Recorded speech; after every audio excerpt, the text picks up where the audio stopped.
Political science and international relations optional, ये option ऐसा एक ऑप्शनल है जो आप सबने सुना भी होगा और कभी ना कभी कहीं ना कहीं तो सबने सोचा होगा कि ये ऑप्शनल क्यों सबसे ज़्यादा लोग लेते हैं। क्या हमारा भी यही मन तो नहीं है, क्या हम भी पीएसआई और ऑप्शनल ना ले लें? तो आज इस सेशन में मैं आपके सारे डाउट्स क्लियर करने आया हूं और मैं आपको ये बताने आया हूं that why political science and international relations optional is considered to be the best optional for UPSC and why there are maximum selections from this optional. तो hello and welcome to this channel, my name is Anuj Sharma. तो आज के session में हम political science के ऊपर सारी बात करेंगे and this will be your complete guide which will convince you and which will try to tell you about the political science and international relations optional. तो दोस्तों, अगर हम PSIR ऑप्शनल की बात करें तो PSIR ऑप्शनल, जैसे मैंने स्टार्टिंग में ही बताया कि ये ऑप्शनल क्यों कंसिडर किया जाता है बेस्ट ऑप्शनल, क्योंकि दोस्तों ऐसा है कि आप सबने जीएस तो पढ़ना ही है। जीएस के साथ कौन से ऑप्शनल की सबसे ज्यादा ओवरलैपिंग आती है, वो पॉलिटिकल साइंस ऑप्शनल है। अब इस ऑप्शनल में हम जानते हैं कि क्या इसका सिलेबस है और किस तरह से इसकी कंप्लीट ओवरलैपिंग आती है पॉलिटिकल साइंस की जीएस के पेपर्स के साथ, और कौन कौन से ऐसे जीएस के कंपोनेंट्स हैं या कौन कौन से ऐसे जीएस के पेपर्स हैं जो पॉलिटिकल साइंस के साथ कंप्लीट ओवरलैपिंग रखते हैं। तो दोस्तों, अगर मैं आपको ये बताऊं कि ये जो ऑप्शनल शुरू होने वाला है हमारा PSIR optional which will be taken by me, ये ऑप्शनल आपका शुरू होगा 15 जुलाई से। This option will start from 15th of July and time will be 2:30 PM। अब ये जो ब्रोशर है ये आपका डिस्क्रिप्शन में दिया होगा, इस ब्रोशर को आप डाउनलोड भी कर सकते हो। ये मेरा फ़ोन नंबर है, इसके ऊपर आप कॉल भी कर सकते हो, और ये जो हमारा पॉलिटिकल साइंस का टेलीग्राम ग्रुप है ये उसका लिंक है, आप इसको स्कैन कर सकते हो और आप सीधा पॉलिटिकल साइंस का जो हमारा टेलीग्राम ग्रुप है उसको ज्वाइन कर सकते हो, टेलीग्राम चैनल है उसको ज्वाइन कर सकते हो, जिसमें हम शेयर करते हैं करंट अपडेट्स, कुछ नोट्स, और साथ ही साथ जो करंट अफेयर्स होते हैं वो भी सारे इसमें हम शेयर करते हैं। तो दोस्तों, अगर हम पॉलिटिकल साइंस की बात करें कि मैंने क्यों कहा कि why it is the most sought after optional, तो वो हम नंबर से सबसे पहले बात करते हैं कि अगर हम नंबर्स की बात करें तो जो यूपीएससी की वेबसाइट के ऊपर लास्ट एनुअल रिपोर्ट पड़ी है उसी नंबर के साथ शुरू करते हैं कि 2021-2022 की रिपोर्ट है। इस रिपोर्ट के अकॉर्डिंग 1863 कैंडिडेट्स ने PSIR ऑप्शनल को चूज किया। तो जितने भी बच्चों ने पेपर दिया, अगर उसमें से देखा जाए तो सबसे ज्यादा पेपर कौन से ऑप्शन में से दिया गया? Political science and international relations optional, और उसी के चलते हुए सबसे ज्यादा सिलेक्शंस भी पॉलिटिकल साइंस ऑप्शनल में से ही देखी गई। तो दोस्तों, अगर सबसे ज्यादा बच्चा पॉलिटिकल साइंस ऑप्शनल पेपर ले रहा है तो इससे ये चीज तो साबित होती है ना कि ये सबसे सॉट आफ्टर ऑप्शनल है, ये ऑप्शनल सबसे ज्यादा लोग ऑप्ट कर रहे हैं और इससे सिलेक्शन के चांसेस भी सबसे ज्यादा बढ़ जाते हैं। मैं परसेंटेजेस के ऊपर नहीं जाऊंगा क्योंकि परसेंटेज तो आपके लिए कई बार मिसलीडिंग भी हो सकती हैं कि दो बच्चों ने पेपर दिया, एक की सिलेक्शन होगी, बोल दें 50%, वो परसेंटेज मिसलीडिंग भी होती है। बात यहां पे इफेक्टिव नंबर की हो रही है कि बाकी सारे ऑप्शनल जो हैं वो भी अलग हैं। मैं किसी ऑप्शनल के बारे में ऐसा नहीं बोल रहा हूं वो सही है या गलत है, मैं आपको ये समझा रहा हूं कि पॉलिटिकल साइंस ही बेस्ट क्यों है बाकी ऑप्शनल्स के कंपैरेटिव में। तो number speaks for themselves, data speaks for themselves, ठीक है, डाटा स्पीक्स फॉर इटसेल्फ। जो डाटा है वो आपको ये प्रूव करता है कि सबसे ज्यादा बच्चा यही ऑप्शन लेता है।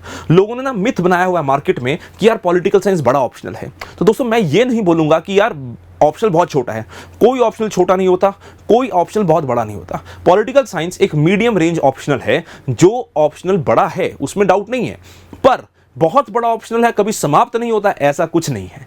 ये ऑप्शनल आपको इतना ज्यादा बेनिफिशियल रहता है, वो किस तरह वो भी हम देखते हैं। अगर हम बाकी ऑप्शंस की तरह इस ऑप्शनल की भी बात करें तो इस ऑप्शनल के भी दो पार्ट होते हैं, पेपर 1, पेपर 2।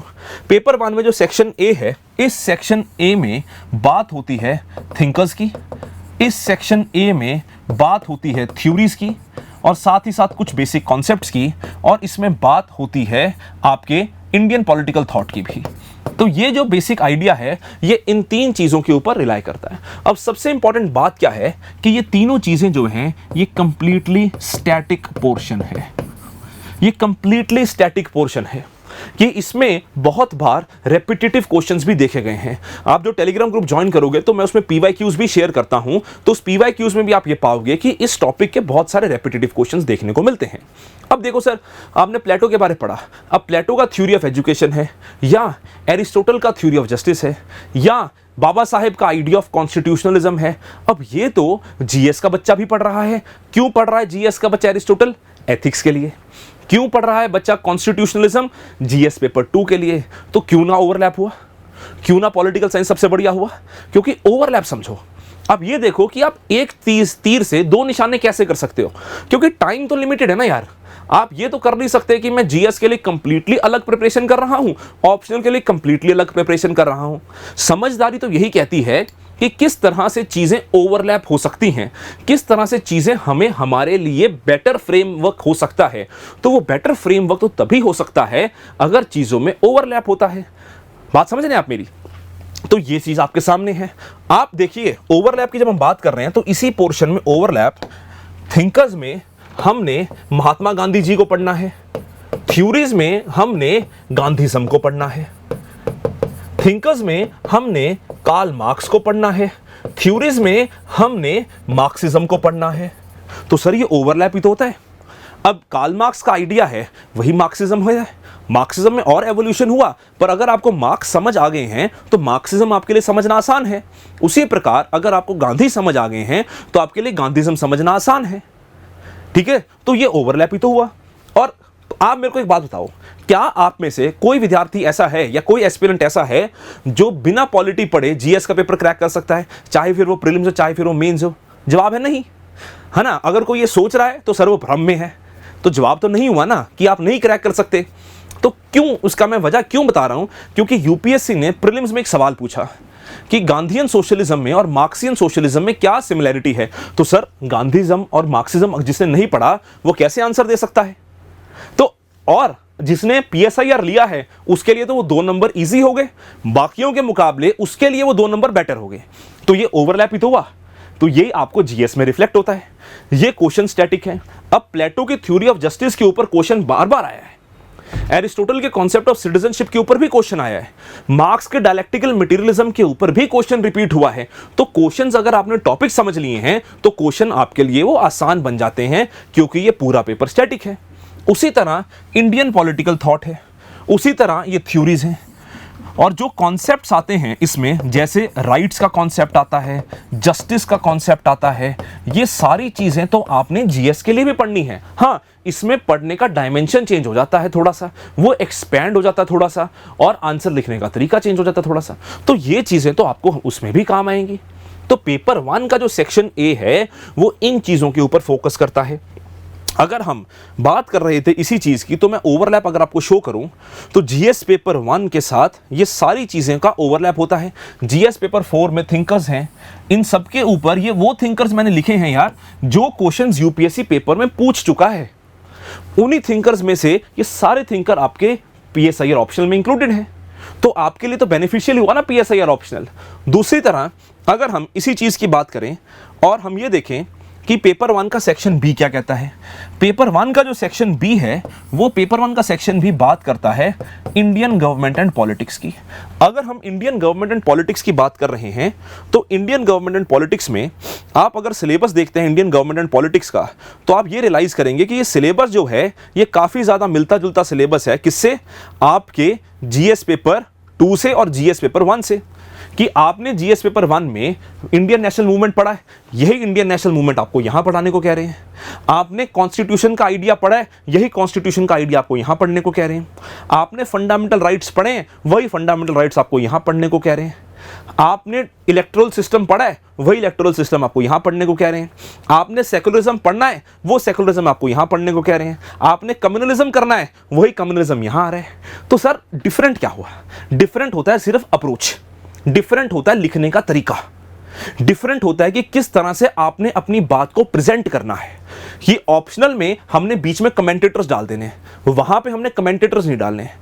पढ़ाने की अप्रोच भी डिफरेंट हो जाएगी। यहां पे हम इन डेप्थ पढ़ेंगे, यहां पे हम कंप्लीट इन डेप्थ पढ़ेंगे। तो जो एस्पिरेंट पीएसआईआर ऑप्शनल में इन चीजों को पढ़ते हैं कि role of caste in Indian politics पढ़ते हैं, या फिर peasant movements in pre independent era पढ़ते हैं, या फिर women struggle in pre independent पढ़ते हैं, उनको बेनिफिट होता है जीएस के पेपर में। क्यों? क्योंकि उनके पास वाइड रेंज ऑफ नॉलेज होती है। ऐसा हर बार देखते हैं हम कि जो पीएसआईआर के स्टूडेंट्स होते हैं उनके जीएस पेपर 2 में हमेशा बेटर मार्क्स आते हैं, ज्यादा स्कोर कर सकते हैं। क्यों स्कोर कर सकते हैं ज्यादा? वाइड रेंज ऑफ कंटेंट होता है, वाइड अंडरस्टैंडिंग्स ऑफ टॉपिक होती है, ब्रॉडर अंडरस्टैंडिंग होती है, ब्रॉडर पर्सपेक्टिव होता है। यही तो यूपीएससी आपसे डिमांड कर रहा है कि कितनी ज़्यादा मल्टी डायमेंशनल अप्रोच से आप चीज़ों को समझ सकते हो। यही मल्टी डायमेंशनलिटी आप में कौन लेके आ रहा है? आप में आपका ऑप्शनल लेके आ रहा है। क्योंकि सर आपने जब ऑप्शनल चूज करना है तो ऑप्शनल हमेशा इस कॉन्टेक्स्ट में चूज करना है कि मेरा कितना बेनिफिट हो रहा है। क्योंकि अगर आप टोटल जीएस के मार्क्स देखते हो, मेंस के मार्क्स देखते हो तो ऑलमोस्ट 1750 में से 500 नंबर आपका ऑप्शनल है। तो मोटा मोटा अराउंड 28 to 29% आपका ऑप्शनल है। और ऑप्शनल इतना इंपॉर्टेंट वेटेज है, किसी चीज की इतनी इंपॉर्टेंट वेटेज नहीं है आपके पेपर में जितनी ऑप्शनल की है। तो ऑप्शनल अगर गलत चूज हो जाए या ऑप्शनल ऐसा हो जाए जो आपके जीएस से कंप्लीटली ही ऑपोजिट हो तो वो आपको फायदा कैसे देगा? तो हमने ये समझना है, जब भी हम भी ऑप्शनल पढ़ाते हैं, यहाँ पे मैं ऑप्शनल पढ़ाता हूँ तो मैं यही बच्चों को समझाता हूँ। इसी वजह से पॉलिटिकल साइंस में इतने ज़्यादा एनरोलमेंट्स होती हैं या इतने ज़्यादा बच्चे ऑल ओवर इंडिया से एनरोल करते हैं हमारे पास या बाकी इंस्टीट्यूशंस में भी। क्यों? सर ऑप्शनल ब्रॉड है, ऑप्शनल में अंडरस्टैंडिंग इंपॉर्टेंट है और ऑप्शनल आपको हेल्प करता है आपके मार्क्स स्कोर करने में। ठीक है ना? तो ये सेक्शन बी की बात है कि जो इंडियन गवर्नमेंट एंड पॉलिटिक्स है, यही पेपर आपको जीएस में भी हेल्प करेगा। जैसे मैंने वुमेन की बात करी, वुमेन स्ट्रगल की प्री इंडिपेंडेंस मूवमेंट में, जीएस पेपर 1 में ऐसा सेम क्वेश्चन उन्होंने मॉडर्न हिस्ट्री में पूछ लिया कि भाई गांधीयन एरा में वुमेन का क्या रोल रहा फ्रीडम स्ट्रगल में। यही ऐसा सेम क्वेश्चन उन्होंने ऑप्शन में पूछ लिया। तो आप देखिए ओवरलैप कितना है, आप देखिए इंटरेस्टिंग कितना है कि वही चीज़ हमारे लिए वहाँ काम आ रही है, वही चीज़ हमारे लिए कहाँ वहाँ काम आ रही है। उसी तरह अगर हम पेपर 2 में चले, पेपर 2 का सेक्शन ए अगर हम देखते हैं, पेपर 2 का अगर हम सेक्शन ए देखते हैं तो पेपर 2 का सेक्शन ए बात करता है इंटरनेशनल रिलेशंस की थ्योरीज की।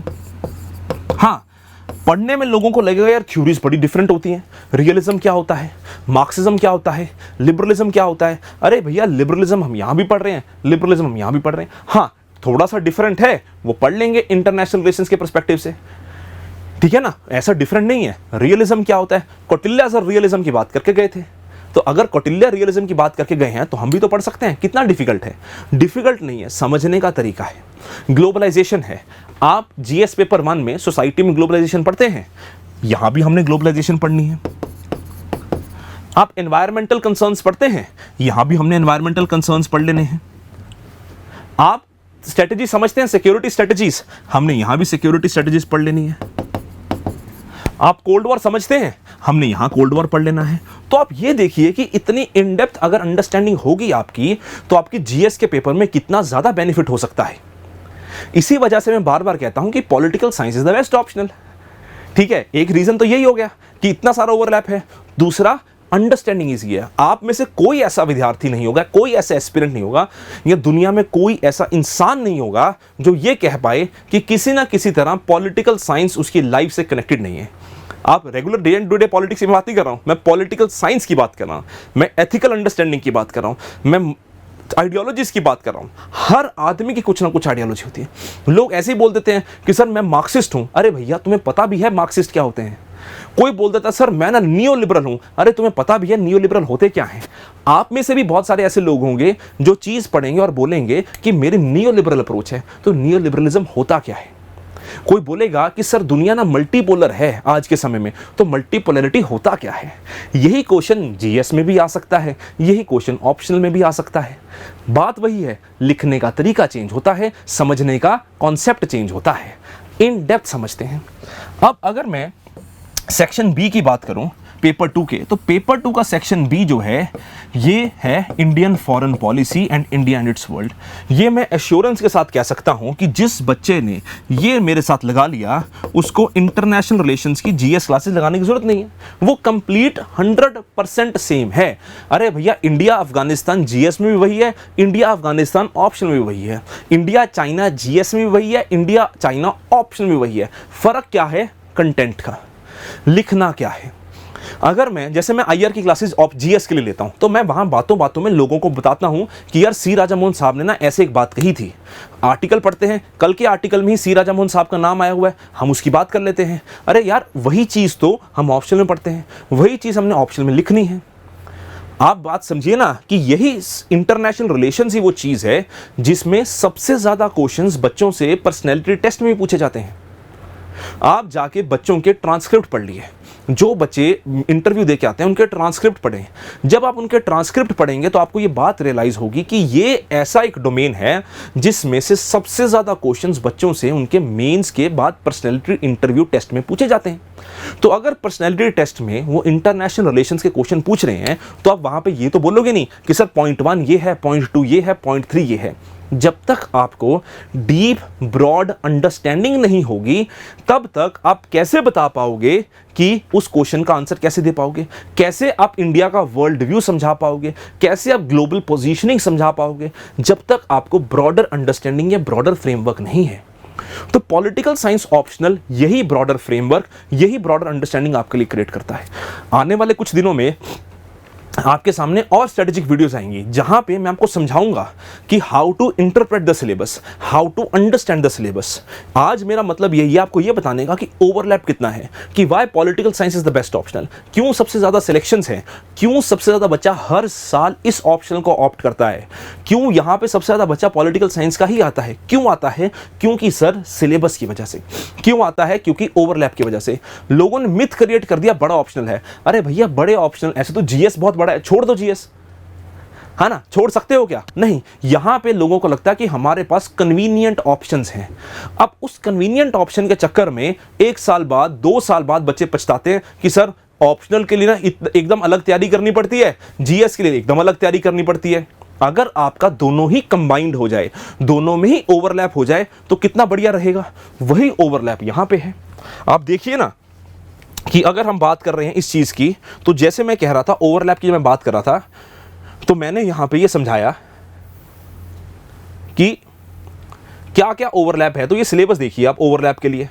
यहां पे इंडियन सोसाइटी में, Indian society, secularism, communalism, regionalism, caste movement, social movements, GS paper 1 का कंप्लीट ओवरलैप है। किसके साथ? पॉलिटिकल साइंस के साथ। Cold war, bipolarity, world order, ideologies, national, Indian national movement, complete overlap है। ये सब हम पढ़ते हैं। एंटायर पॉलिटी, गवर्नेंस का भी हम 40% सिलेबस करते हैं। इंडियन फॉरेन पॉलिसी 100% है। इसमें जीएस पेपर 4 के थिंकर्स आ गए, ये सब हम पढ़ते हैं। ये 100% कवर होते हैं। ऐसे में कितना बेनिफिट होता है आपको? ठीक है, कोई फिलोसॉफिकल ऐसे आ जाता है कि मिल के स्टेटमेंट के ऊपर ऐसे आ गया, सॉक्रेट्स की स्टेटमेंट के ऊपर ऐसे आ गया, और आपके पास कोट करने की कितनी ऑप्शंस हैं। आपने गांधी जी को पढ़ा है, आपने बाबा साहेब अंबेडकर को पढ़ा है, तो आपने कौटिल्य को पढ़ा है, तो आपके पास कोट करने को कितनी चीजें हैं इन एसेज में। As an example personality test तो मैंने आपको बता ही दिया। तो ये सबसे ज्यादा जो टॉपिक्स हैं वो इन्हीं चीजों के ऊपर आपको बेनिफिट हो सकता है। अब अगर आप ये बैच ज्वाइन करते हो, ठीक है, अगर आप ये बैच ज्वाइन करते हो तो इस बैच में आपको मिलेगा क्या क्या? इस बैच में आपको ये सब चीजें मिलेंगी जिसको कहते हैं क्लास नोट्स, फ्लो चार्ट्स। हम सारा सिलेबस फ्लो चार्ट्स में कवर करते हैं साइमल्टेनियसली, क्योंकि मैं अक्सर ये एस्पिरेंट्स को कहता हूं कि आपको समझना है कि जितने आपको क्रिस्प नोट्स आप बनाओगे, जितने क्रिस्प नोट्स आप समझोगे या जितने क्रिस्प नोट्स आप पढ़ोगे, उतना बेनिफिशियल आपको मेंस में होगा। और बच्चे मेरे को हर बार आके बोलते हैं जो मेंस लिखते हैं कि सर वो फ्लो चार्ट्स या जो शॉर्ट नोट्स थे ना उन्होंने काम आया, वही मदद की। बच्चे आके बोलते हैं सर जो कहानी आपने सुनाई थी ना वही कहानी काम आई। क्यों? क्योंकि क्रिस्प नोट्स बड़े इंपॉर्टेंट है। दूसरी चीज आती है आंसर राइटिंग सेशंस की। ये जो आंसर राइटिंग सेशंस हैं, ये आंसर राइटिंग सेशंस में हम क्या देखेंगे कि किस तरह से हमने आंसर को अप्रोच करना है, किस तरह से हमने क्वेश्चन को समझना है। फिर पीवाईक्यू डिस्कशंस होती हैं, topic the topic PYQ discussions होती हैं।